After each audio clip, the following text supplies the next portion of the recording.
नफरत की दुनिया को छोड़ के प्यार की दुनिया में।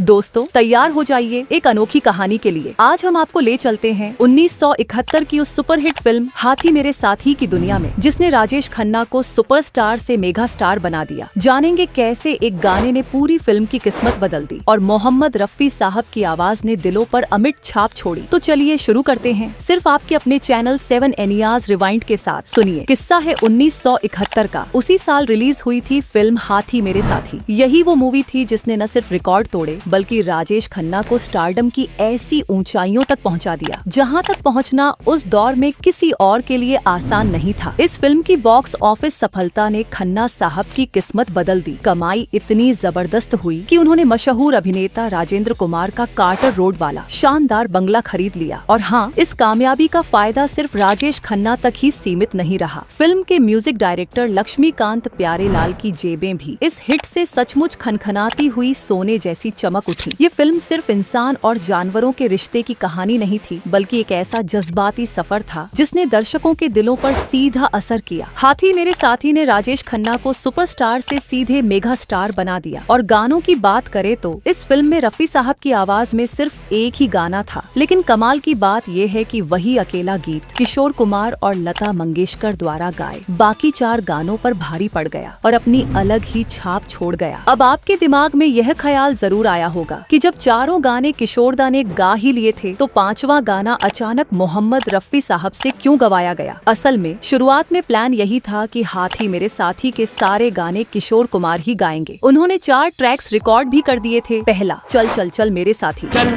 चल चल मेरे साथी, ओ मेरे हाथी, चल ले चल कटा। दूसरा, दिलबर जानी चली हवा मस्तानी, दिलबर जानी चली हवा मस्तानी।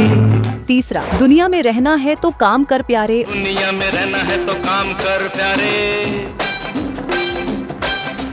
हाथ जोड़ सबको सलाम कर प्यारे। और चौथा, सुन जा ओ ठंडी हवा। लेकिन जब 5वां गाना उनके सामने लाया गया तो उन्होंने गाने के बोल पढ़ते ही साफ कह दिया, ये गाना मेरी आवाज के लिए नहीं है। इसमें जो गहराई और एहसास चाहिए वो सिर्फ रफी साहब ही ला सकते हैं। यानी खुद किशोरदा ने इंसिस्ट किया कि इस गीत को रफी साहब की आवाज ही मिले। अब यहाँ से कहानी और दिलचस्प हो जाती है। जैसे ही राजेश खन्ना को पता चला कि 5वां गाना किशोर कुमार ने गाने से मना कर दिया है और रफी साहब का नाम सुझाया है तो वो परेशान हो उठे। वजह साफ थी, उस दौर में खन्ना साहब ने मन बना लिया था कि उनकी हर फिल्म में उनकी आवाज सिर्फ और सिर्फ किशोर कुमार ही देंगे। उन्होंने किशोरदा को बहुत मनाने की कोशिश की, यहाँ तक कि समझाया भी कि अगर तुम ये गाना नहीं गाओगे तो मेरी फिल्मों का पैटर्न टूट जाएगा। मगर किशोरदा अपने फैसले पर अडिग रहे। उन्होंने साफ कहा, ये गाना मेरी रेंज में नहीं है, इसके जज्बात को सही तरह से सिर्फ रफी साहब ही निभा सकते हैं। आखिरकार राजेश खन्ना को भी मानना पड़ा और उन्होंने किशोरदा की बात मानकर रफी साहब को यह गाना सौंप दिया। दोस्तों, वो गाना था, नफरत की दुनिया को छोड़ के प्यार की दुनिया में खुश रहना मेरे यार। नफरत की दुनिया